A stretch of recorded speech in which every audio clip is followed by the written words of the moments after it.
Hey YouTube, I'm gonna do something I haven't done in a while. I'm gonna read from another one of my books. So I'll call this story time. Uh, Generally speaking, my plan was that I would read from my fiction books. I wrote a four-book series, but today I want to read from Meth Monster. See it? This was the first book I wrote. It's a memoir for young writers, people who are considering writing, old writers, whoever.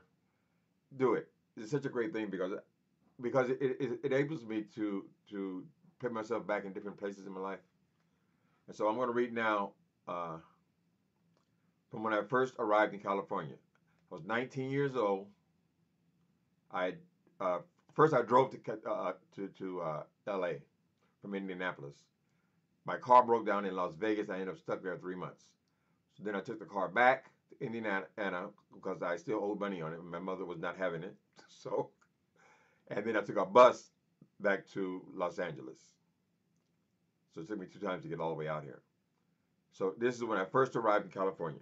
I'll read a little bit of this, maybe 2 pages, and maybe have a little commentary about it. Not that I'm trying to push books here, but they're only $2.99. Meth Monster for the download. Okay, so chapter 3, Hooray for Hollywood. I got a jaywalking ticket just as I was coming out of the Greyhound bus station. In town, not even 15 minutes, and already I was talking to the cops. Was this some kind of omen? Well, if the Lord was trying to tell me something, I definitely was not listening. I already had way too much on my mind. For one thing, I didn't know a single solitary soul in LA. Second, I had a total of $37 in my pocket.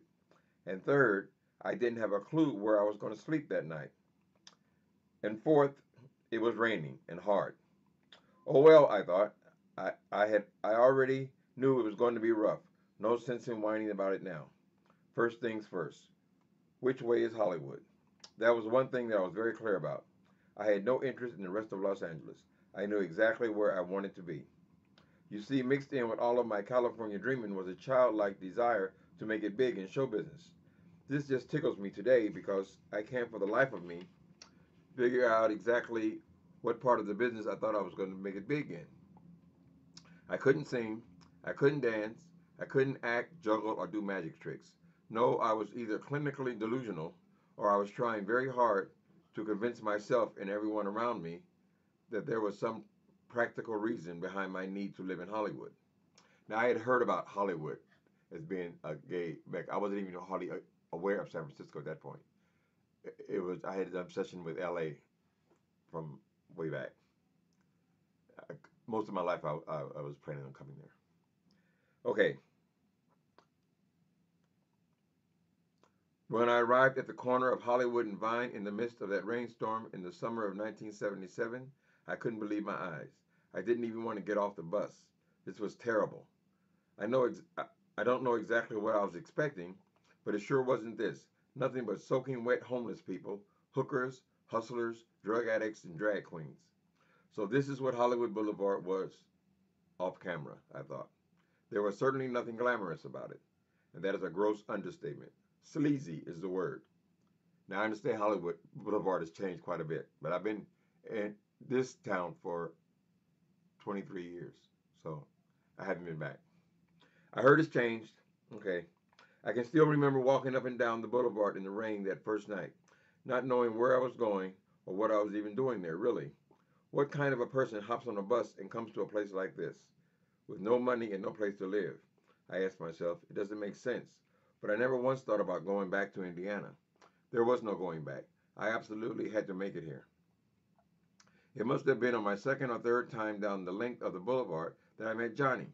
And believe it or not, it was just that simple. I moved into his apartment that very same night. Actually, there were quite a few people living in Johnny's apartment. They were a band of black, gay Buddhists from Chicago. Not only were they black and gay and Buddhist, they were also entertainers. Their big claim to fame was that they hadn't been gonged on the Gong Show. Their stage routine was very funny. This was a Medea performance before there was any Medea. This was 1977. So they had a Medea type character, very similar. Okay, okay. Their stage routine was very funny. But to me, they were just funny people. They all called each other Miss Thang, or girlfriend, or Mary, or just plain girl. It seemed like every third word was honey. This took a little getting used to, and yet I found it not only very funny, but a reasonable act of rebellion. Man, how I would chuckle when I was introduced to people like Miss Fred or Miss Charles. These guys were hysterical to me. They seemed to elevate camp to an art form. So in my first couple of hours in Hollywood, I had gotten lucky. Things could have gone a lot differently. I would have done anything to stay in LA. After the first couple of days, my opinion of Hollywood Boulevard changed dramatically. Whereas at first glance I had somewhat it had somewhat resembled a cesspool. Now it appeared to be the most exciting place on earth. It sure makes a difference, I guess, knowing where you're going to sleep at night. That plus the rain had stopped. This was the beginning of a very exciting time for me, a time of self discovery and exploration. And I was not alone. There were hundreds, if not thousands, of young people like me everywhere I looked. This was a whole lot different than the 3 or 4 gay people I could identify in my high school, who I wouldn't even so much as speak to for fear of guilt by association. Finally, I didn't have to hide anymore. I didn't have to hide or be ashamed. Not anymore. This, I thought, was a place where I would build my life. Okay, I can stop there, right? I'll read one more paragraph. I think it's cute. I can get drawn into the story. This story is, I mean, I wrote this book maybe 10 years ago, and I could still find it amusing because I was there. Anyway, it was it was just after. Wait a minute. Let me take my time. It was after just a couple of months at Johnny's place that I met my first celebrity. Actually, this guy didn't have a lot of personal celebrity, but boy, what a client list he had. He was a costume designer, and through him, I actually got to see some of the glamorous side of Hollywood. I had only been in town 2 or 3 months, and already I was meeting and sometimes holding conversations with practically every R&B singing group that I'd ever listened to. This was pretty heady stuff for a 19-year-old boy fresh off the bus from Indiana. For a while there, it just seemed like I could do no wrong. This guy even helped me to get my own apartment. I lived right off the boulevard, almost directly behind Mann's Chinese Theater. I couldn't have asked for a better first year in Los Angeles. I was having a very good time. Okay, I'll stop there. So anyway, that summer I met this guy on Hollywood Boulevard. I think I'd been in town a couple months, and he was a costume designer. At that time, he was African American, costume designer, big. His name was Bill Whitten. I don't think he minded me using his name. I don't know if he's still around or not. Him and his partner, and I became very close to them. So that softened my adjustment to Los Angeles. But I just tell you one other quick thing that happened. I didn't mention this in the book, but he took me on a boat to a party on in Marina Del Rey, which is part of Los Angeles, and some birthday party. And on his party, I met all these Soul Train dancers, and I'm really thinking about doing a book on Soul Train dancers because I think that's another gay experience. There would be juicy stories in there. Anyway, so I met this guy. He was a popular dancer there. His name was Jermaine Stewart, and he was also from Chicago, but he was just a popular person. He was very popular with Soul Train people and all that.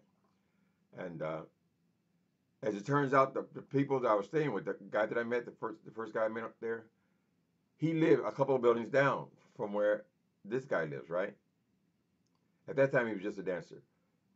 But he was having some problem with his apartment building, and he was moving out. And he said he didn't know where he was going. He was going to put his stuff in storage. So I said, hey, you can move in with me, because this sugar daddy guy, I know that's offensive to be calling him that, but had helped me get an apartment. So I'm munching things together here. But anyway, Jermaine Stewart moved into my apartment. Some of you may know him. People who love music, because he had a couple of very popular disco records. One was The Word Is Out. The other one is something about drinking cherry wine. Anyway, so Jermaine became one of my first friends. He became a popular singer. He got popular in London. Anyway, so it's fun. It's fun to be able to go back to remember the beginning of this gay experience. So I hope you guys enjoyed my little story. The book's available at Amazon.com. It has a different title on it now, but I have several. This is the smallest book I ever did. It's only about 130 pages or so, but it's good. It's how I got off drugs, how I got on drugs, how I lived on drugs, and how I eventually got off drugs. So think about picking it up. All right, that's my story time for today, Monday, the 13th of March. All right, have a good day.